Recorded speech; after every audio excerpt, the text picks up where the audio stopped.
Datang seorang jamaah menemui saya, Ustadz Somad, saya kena penyakit insomnia, nggak bisa tidur malam.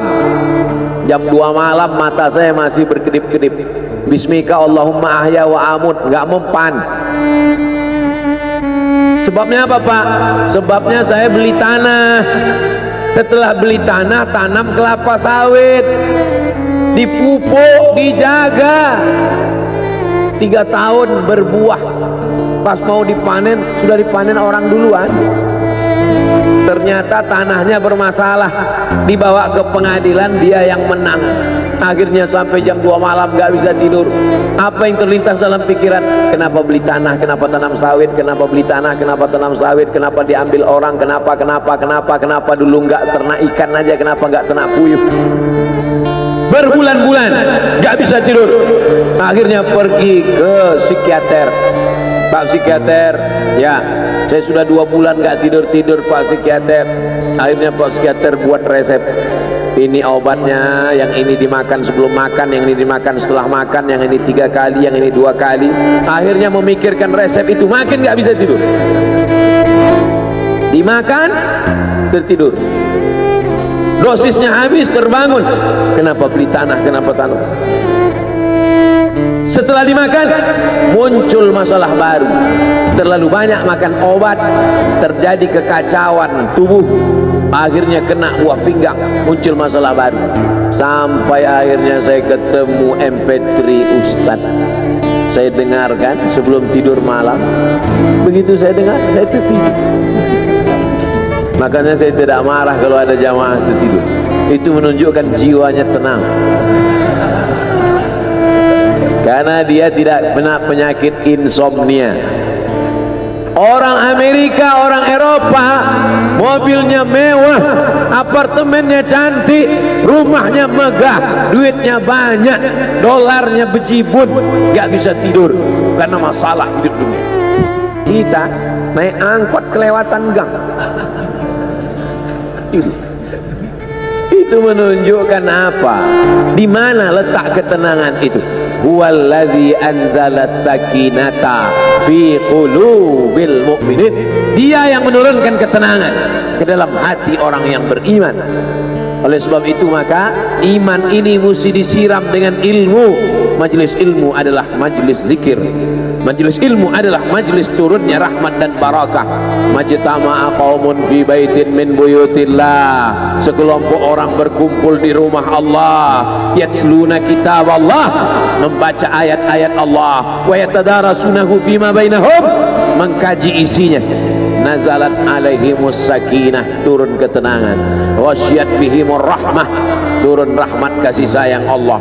Hafat bihimul malaikah, dikelilingi oleh para malaikat. Wa dzakarahumullahu fi man indah, dibanggakan Allah Ta'ala dengan para malaikat. Tadi malam ketemu dengan murid dari Syekh Muhammad Yasin bin Isa Al-Fadani di Zawiyah Raudhah. Ketemu, cium tangan, barokah, zikir, sholawat, tenang jiwa. Lalu kemudian subuh ini ketemu dengan Abah Raud, ketemu dengan para penghafal Quran, ketemu dengan santri-santri, tenang jiwa. Tidak ada yang menenangkan jiwa ini selain daripada majlis zikir, majlis ilmu. Betapa meruginya ayam-ayam mati di lumbung padi. Benih tidak disiram, mati. Benih yang disiram dengan majelis ilmu tumbuh tapi tidak berbuah. Maka mesti disiram pakai pupuk buah. Datang konsultasi, ini kenapa tidak berbuah? Kenapa ini tidak berbuah? Karena ternyata dia mesti diamalkan. Sudah dapat ijazahnya, sudah talaki, sudah halaqah, kenapa nggak berbuah? Belum diamalkan. Paksa-paksakan diri sebelum tidur malam, wudhu dulu, sholat witir. Paksa-paksakan diri bangun malam, tahajud. Paksa-paksakan diri siang, sholat qabliyah, sholat ba'diyah. Paksa-paksakan diri pagi, sholat duha. Paksa-paksakan diri, sholat subuh berjamaah, barulah dia berbuah. Kalau dia tidak berbuah, dia hanya sekedar pokok kayu yang hanya membuat sampah saja. Tapi paling tidak tempat orang bernaung di bawah ketika panas, tapi manfaatnya tidak sesuai karena yang ditunggu itu buahnya. Masa pohon kayu rindang besar tidak berbuah sementara semangka yang kecil buahnya besar? Oleh sebab itu maka mesti berbuah. Benih disiram, berbatang, berputih, berbuah. Buahnya ranum, cantik dan indah. Begitu dibelah tak bisa dimakan. Kenapa? Ulat semua isinya. Oleh sebab itu mesti dijaga benihnya, disiram. Apa yang bisa menjaga ini? Diprotek dia. Kenapa apel tidak dimakan ulat? Bukan karena ulat tidak sanggup beli apel, tapi karena disemprot pestisida. Ulat tahu ini ada pestisidanya, maka dia tidak makan. Kita nggak tahu, dimakan. Ikan asin tidak dikerubungi lalat, tidak ada satupun lalat yang hinggap di ikan asin. Kenapa? Karena lalat tahu ikan asinnya pakai formalin. Manusia nggak tahu. Pintar mana manusia dari lalat? Jangan jawab. Akhirnya orang makan, menumpuklah pestisida dan formalin dalam darah. Apa namanya? CANCER, cancer. Karena dia tidak larut dalam tubuh. Yang lain-lain larut, makanan-makanan larut menjadi energi, menjadi sampah, dibuang menjadi kotoran. Sama seperti daun, kalau jatuh ke tanah larut menjadi pupuk. Tapi plastik tidak larut, maka plastik sampah bertebaran. Oleh sebab itu maka ini mesti dijaga. Apa yang bisa menjaga buah apel supaya tidak berulat? Jagalah dia dengan ikhlas. Kamu kenapa nggak ke masjid? Saya kalau ke masjid riak, maka saya nggak ke masjid biar ikhlas. Tarkul amal li ajlin nas riak. Kata Imam Fudail bin Iyad, tarkul amal li ajlin nas riak. Tidak jadi beramal karena takut dipuji orang, riak. Wal amal li ajlihim syirik. Beramal karena ingin dipuji orang, syirik. Kenapa kamu nggak pakai sorban? Takut dipuji orang, riak. Pakai saja sorban anak, jangan takut dipuji orang. Pakai sorban, yakinkan dirimu. Baik, Ustaz kenapa nggak pakai sorban? Ada masanya nanti pakai sorban. Tarkul amal li ajlin nas riya. Tapi beramal, tapi saya nggak tahan Pak Ustaz dipuji orang. Luruskan, karena pujian pasti akan selalu datang.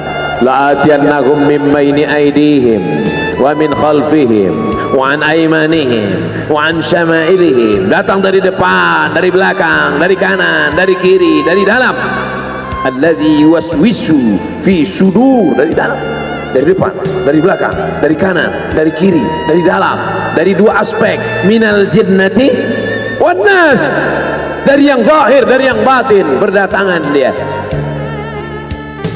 La ughwiyannakum, aku akan goda anak cucu Adam. Sampai kapan? Madamat arwahuhum fi ajsadihim, selama roh masih bersemayam dalam jasad, selama masih hidup dia terus menggoda. Kapan kita berhenti dari godaan ini? Nanti setelah terbaring, terbujur kaku, bahkan sampai mau sakaratul maut pun dia tetap menggoda. Itulah makanya orang berzikir tidak bisa digoda waktu sakaratul maut. Kenapa? Karena la ilaha illallah akan terngiang di telinganya. Subhanallah walhamdulillah wa la ilaha illallah wallahu akbar. Subhanallah walhamdulillah wa la ilaha illallah wallahu akbar. Kalau itu diucapkan sekali, 10 kali, 100 kali, 1000 kali, terngiang dia di telinga kita. Bahkan ketika kita mau tidur malam pun terngiang dia. Bahkan ketika kita mengigau di tengah malam pun itu yang terngiang. Maka saat mau sakaratul maut pun itu juga yang akan datang. Apa yang kau ucapkan, apa yang kau dengar,